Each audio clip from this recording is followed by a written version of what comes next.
Carta a Filemón. Índice. 1. Autoría. 2. Fecha. 3. Contexto histórico. 4. Contribución a la Biblia. 5. La intercesión de Pablo por Onésimo. Carta a Filemón. Autoría, fecha y contexto histórico.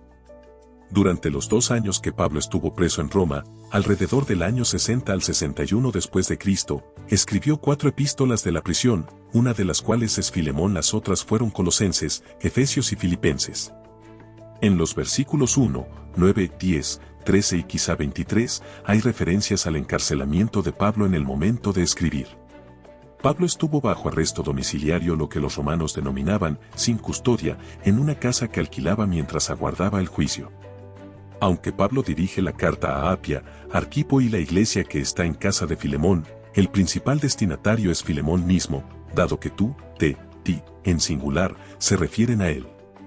Al parecer, era un próspero empresario de Colosas en cuya casa vivían varios esclavos y contaba con comodidades para realizar encuentros de la joven iglesia.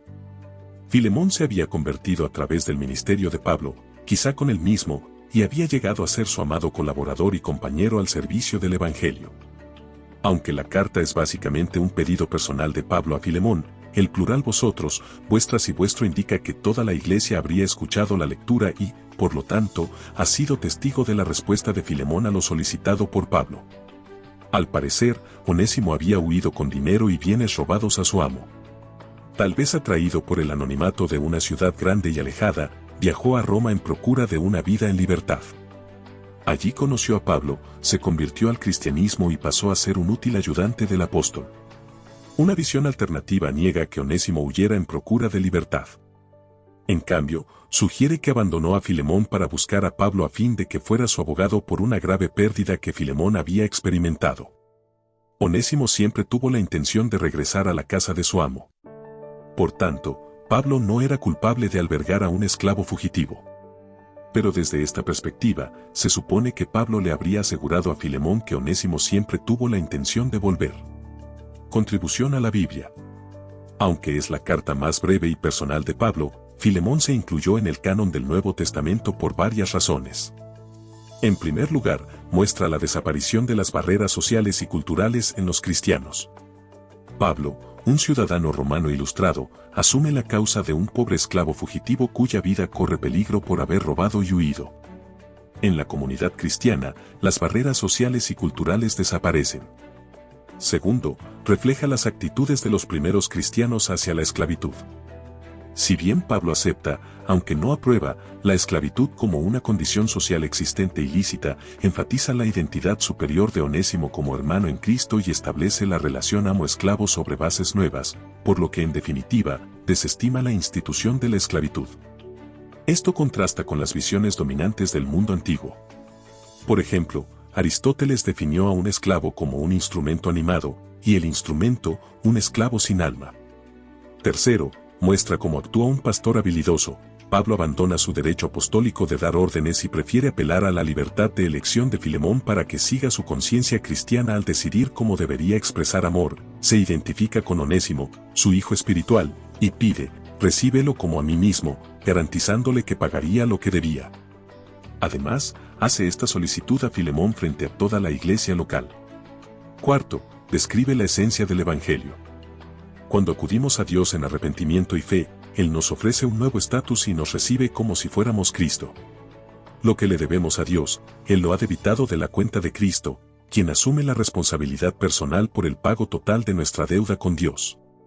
La intercesión de Pablo por Onésimo. He aquí una carta de Pablo, el anciano. No es siempre el paso de los años lo que determina la ancianidad. El apóstol había envejecido prematuramente como consecuencia de sus actividades, las ansiedades pasadas y la intensidad con que vivió. No tenía más que unos 60 años, pero estaba en la cárcel y en tal carácter apela a su amigo, Onésimo. Pablo se refiere a sí mismo como un prisionero, y no, como en la carta a Colosas, con la autoridad del apóstol. Escribe de amigo a amigo. Dice, al amado colaborador nuestro. No utiliza estas expresiones amables simplemente para halagar a sus amigos, sino porque siempre buscaba lo bueno que había en los demás. Esta carta está dirigida a un hombre y su mujer, y presumiblemente a un hijo, en Colosas. En la casa de este hombre se reunía un pequeño grupo de creyentes. Pablo nos ofrece un cuadro hermoso de un hogar cristiano en la época de la iglesia primitiva. Esta familia constituía el núcleo de ese hogar iglesia y seguramente otros creyentes de Colosas se reunían con ellos para el culto. Una de las causas de la declinación espiritual de nuestros días se debe a la falta de la iglesia que está en tu casa. ¿Existe una en nuestra casa? Ella comienza con el altar familiar. Pablo siempre comienza sus cartas con alabanzas, a menos que haya alguna razón para no hacerlo, como en el caso de Gálatas. Habla sobre el amor y la fe, y menciona el gozo que obtiene de la comunión. Aun cuando estaba separado por una gran distancia de su amigo Filemón, sin embargo la amorosa ayuda que este hombre extendía a otros, le había hecho bien a Pablo en esa distante prisión de Roma. Pide a Dios que la fe de Filemón vaya en continuo ascenso. Pablo era un notable observador de la naturaleza humana. El cuadro que pinta de sí mismo como el encorvado y abatido prisionero de Jesucristo, despierta un cúmulo de compasión en el corazón de Filemón al leer la carta de su amigo. Onésimo, cuyo nombre significa útil, le ha robado su amo y se ha escapado a la gran ciudad de Roma. De algún modo se vinculó con el pequeño grupo de cristianos que rodeaban a Pablo, y se convirtió. Pablo manda al mozo de vuelta a su amo, con esta nota personal amistosa. Se deleita en poder hacer un juego de palabras con el nombre del esclavo. El siervo inútil ahora le será útil. Cristo hace que los hombres resulten útiles o provechosos para los demás. Al encarar el tema principal de la carta, Pablo se abstiene de declarar su propósito de entrada. Piensa que habrá ira, de modo que se vale del más fino tacto. Admite que Onésimo no valía nada en el pasado, pero juguetonamente alude a su nombre, con la esperanza de lograr que el lector de la carta cambie de humor para bien. A Filemón le tiembla la voz, mamá Apia se seca los ojos con el delantal, y el hijo Arquipo trata de disimular el nudo en la garganta. Los tres siguen atentamente la lectura de la carta. Pablo los ha divertido con el juego de palabras, y en el rostro de los tres se dibuja una sonrisa. Onésimo, mientras tanto, juega nerviosamente con la gorra entre las manos, cerca de la puerta, luego sonríe ampliamente, y la tensión pasa. La acción de Pablo en relación con Onésimo es una ilustración de la obra del Señor a favor del pecador. Pablo no deja de reconocer el pecado, pero pide perdón para el pecador, apoyado en sus propios méritos a los ojos de Filemón, su amigo. Más todavía, se hace responsable personalmente de las deudas de Onésimo. Ponlo a mi cuenta. Este es el mensaje del Evangelio. Por cuanto Cristo llevó nuestros pecados en su propio cuerpo en el madero. Esto es lo que hace Cristo, toma el lugar del pecador.